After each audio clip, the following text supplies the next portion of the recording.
કે જેમાં તમે અન્યાય અનુભવ કર્યો હશે, તમે ઉપેક્ષાનો અનુભવ કર્યો હશે, તમે પક્ષપાતનો પણ અનુભવ કર્યો હશે, પરિવારમાં દુઃખનો પણ અનુભવ કર્યો હશે, અપમાનનો પણ અનુભવ કર્યો હશે, અને શારીરિક કે માનસિક કોઈક રીતે ભીડો પડે એનો પણ અનુભવ કર્યો હશે.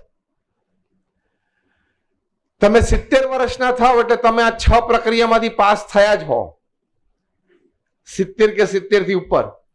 અન્યાય, ઉપેક્ષા, પક્ષપાત, દુઃખ, અપમાન અને ભીડો, આ 6 માંથી પસાર થયા વગર કોઈ 75 પહોંચે જ નહીં. હા કે ના? હવે એ જે 6 પ્રકારના પ્રસંગો તમારા જીવનમાં બન્યા છે, અન્યાય, ઉપેક્ષા, પક્ષપાત, દુઃખ, અપમાન અને ભીડો, એની માટે તમારે આ પ્રથમ જે વાત આપણે અત્યારે સમજી રહ્યા છે કે યુ કેનોટ ચેન્જ ઇટ નાઉ. હવે તમે એમાં કોઈ ફેરફાર લાવી શકશો નહીં, એટલે ફોરગેટ એન્ડ ફોરગીવ. એને ભૂલી જવાના કે મેં મારા દીકરાને આટલો પ્રેમથી ઉછેરીને મોટો કર્યો. તે દિવસે મારી ઘણી તકલીફ હતી આર્થિક, છતાં પણ મેં એને ભણાવ્યો, અને આજે હવે એના લગ્ન થયા. ઠીક છે, 2-4 વર્ષ સાથે રહ્યો, પણ પછી એ કોનો થઈ ગયો?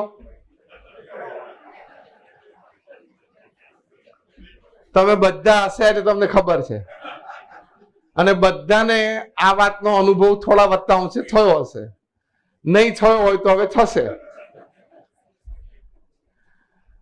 કારણ કે આ દુનિયાનો ક્રમ છે. એટલે કારણ કે લાગણીઓ પછી વેચાવા માંડે ને. Distribution of feelings. When he was a boy, he had absolute feelings for parents. But when he got married, એમાં ડિવિઝન આવે. પછી એના સંતાનો થયો, પછી એમાં ડિવિઝન આવે. પછી એનો પોતાનો વહીવટ વ્યવહાર સંબંધો ખુલે, એટલે પછી એમાં, એટલે આપણે આ ઉંમરે પછી એમ થાય કે હવે સમય નથી આપતો, ને પહેલા તો બેસતો હતો ને હવે બેસતો નથી, ને હવે ટાઈમે ઘરે રાત્રે જમવા નથી આવતો. પણ એ સમજી લેવાનું કે 25 થી 50 સુધીની ઉંમરનો એક ક્રમ છે કે જ્યારે એ ઘરની બહાર વધારે વહીવટ વ્યવહારમાં હોય, ધંધો વેપાર પાણીમાં. 25 વર્ષ સુધી ભણતો હોય ત્યાર સુધી તમારી સાથે ઘણો સમય આપી શકે, પછી ના આપી શકે. એ આપણે સ્વીકારી લેવું પડે. એટલે એવા ઘણા બધા પ્રસંગો બન્યા હશે કે જેમાં ફોરગેટ એન્ડ ફોરગીવ, કે તમારો દીકરો છે, કંઈક પ્રસંગ બન્યો, ઝઘડો થયો, બંને છૂટા થયા, અથવા એટલે બંને ઘરેથી બીજા ઘરે રહેવા ગયા, સંબંધો થોડાક એમાં ઉણપ આવી. તો એમાં તમારે આ ઉંમરે તો એક જ ઉપાય છે, જો શાંતિથી આનંદમાં રહેવું હોય તો, કે તમારે ફોરગેટ એન્ડ ફોરગીવ. કે એનાથી કદાચ થોડું કુવર્તન થયું, ભૂલવું જ પડશે. તમે આ ઉંમરે સંપૂર્ણ ન્યાયની વાત કરશો ને તો અસુખી થશો જ. આ સિદ્ધાંત છે. તમે એમ કહો મેં એને આટલો બધો સમય આપ્યો, એને મેં પૈસા આપ્યા, એને મેં નોકરી ધંધે ચડાયો, મારો બેઠો ધંધો મેં એને આપી દીધો, અને એને આવું વર્તન કર્યું. આ વિચાર તમને આજીવન દુખી રાખશે. એના કરતા એક જ સમજવાનું, બાપ તરીકે કે મા તરીકે મારી જે ફરજ હતી એ મેં નિભાવી લીધી.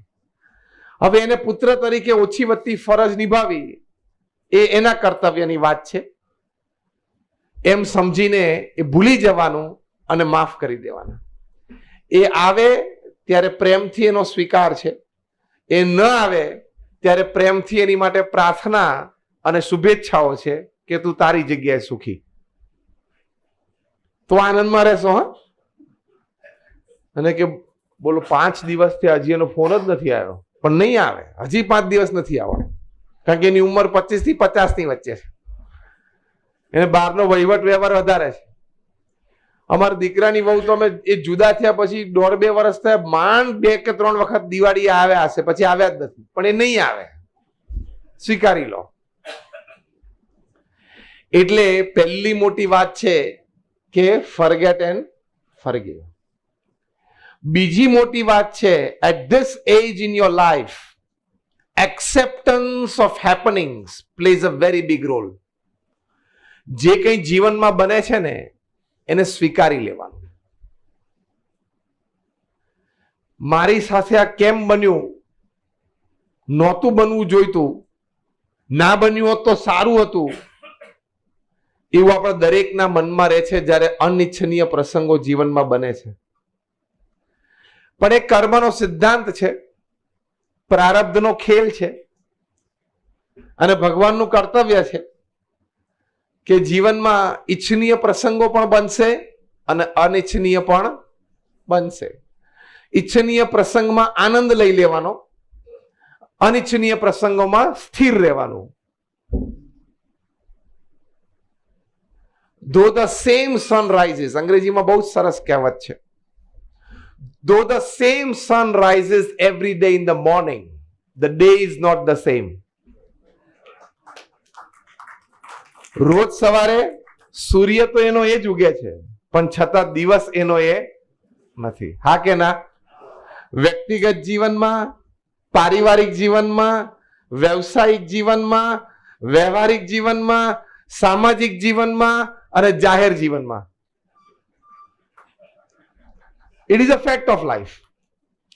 Though it is the same sun rising every day, the day is not the same. એટલે જે દિવસે જે પ્રક્રિયા બની એ સ્વીકારી લેવાની. પછી એમાં કોઈ પણ જાતની રાવ, ફરિયાદ રાખવાની નહીં. અત્યારે આ ઉંમરે તમે સિનિયર સિટીઝન છે એવું સ્વીકારી લેવાનું કે મારી શારીરિક શક્તિ કઈ હું જયારે 40-50 વર્ષનો હતો ને જેવી હતી એવી અત્યારે નથી. મારી યાદ શક્તિ 30-40 વર્ષની ઉંમરે હતી એવી અત્યારે નથી. સંબંધો રાખવાનો જે ઉત્સાહ મારે 30-40-50 વર્ષની ઉંમરે હતો એવો અત્યારે નથી. 30-40-50 વર્ષની ઉંમરે જયારે લોકો મને પ્રેમથી મળવા આવતા અને મળતા, એ કક્ષાના અથવા તો એટલા સંખ્યામાં હવે લોકો મને મળવા આવતા નથી. હકીકત છે ને? તો એ સ્વીકારવાનું છે. એક્સેપ્ટન્સ કે વિથ એજ એવરીથિંગ ડિક્રીઝિસ. ઉંમર સાથે બધું ઘટે. શું શું ઘટે? આ બધું મેં ગણાવ્યું એ. શારીરિક શક્તિ ઘટે, યાદ શક્તિ ઘટે, પછી માનસિક રીતે લોકો સાથે એંગેજ થવું અને એંગેજ રહેવું, એ ઉત્સાહ અને ઉમંગ પણ ઘટે. લોકો તમને મળતા હોય, આવતા હોય, એ સંખ્યા પણ ઘટે. આ હકીકત છે. હવે તમે રોજ સાંજે તો ગેલેરીમાં એકલા બેસવાનો વારો તો આવે જ જીવનમાં. હું બહુ જ પ્રેક્ટિકલ વાત કરીશ. તે વખતે તમે જૂની સ્મૃતિ કરીને દુઃખી થયા કરો. પ્રમુખ સ્વામી મહારાજના દર્શન આપ સૌએ કર્યા હશે. જસ્ટ રેઝ યોર હેન્ડ્સ જો તમે પ્રમુખ સ્વામી મહારાજના દર્શન કર્યા હોય તો. ઘણા બધા, લગભગ બધાએ. પ્રમુખ સ્વામી મહારાજ ઘણી વખત કહેતા, એમની જયારે ઉંમર 70, પછી 75, 80 થઈ, એ પોતે 95 વર્ષની ઉંમર સુધી આ પૃથ્વી ઉપર રહ્યા. હમણાં 2 વર્ષ પહેલા જ પોતે સ્વધામ પધાર્યા. પ્રમુખ સ્વામી મહારાજ કહેતા કે મોટી ઉંમરે મહેમાન આવે, એક એમનો ટ્રેડિશનલ શબ્દ હતો. એટલે શું? વા રૂપી મહેમાન, પગમાં વા થાય, કેરના દુખાવા રૂપી મહેમાન. એવા નાના મોટા દુખાવા અને નાના મોટા રોગ આવે, એને મહેમાન કહેતા. અને એ મહેમાન એવા કે તમારે એને વધારવા તો પડે જ.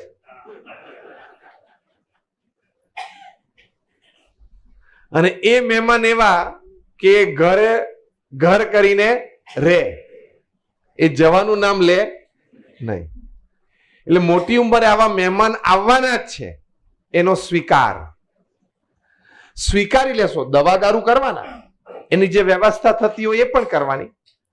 From medicine to therapy, anything जो भी आपको करना है, જે બી આપણે કરવાનું છે કરવાનું, એક ક્રમના ભાગ રૂપે છે, પણ સ્વીકારી લેવાનું. એક્સેપ્ટન્સ. બીજો મુદ્દો આપણે શું શીખીએ છીએ સદા આનંદમાં રહેવા માટે? એક્સેપ્ટન્સ. સ્વીકારી લેવાનું હોય. 70-80 વર્ષ થાય એટલે આવા 2-4 મહેમાનો આવે. ડાયાબિટીસ રૂપી મહેમાન આવે, બ્લડ પ્રેશર રૂપી મહેમાન આવે, કંઈક શરીરમાં કોઈ દુખાવો એ રૂપી કોઈ મહેમાન આવે. કારણ કે શરીર છે રોગનું ઘર છે, એવા આપણા મહાન સંતોએ આપણને શીખવાડ્યું છે કે શરીર છે રોગનું ઘર છે અને વૃદ્ધાવસ્થામાં વધારે આવે. એટલે you are vulnerable to attacks.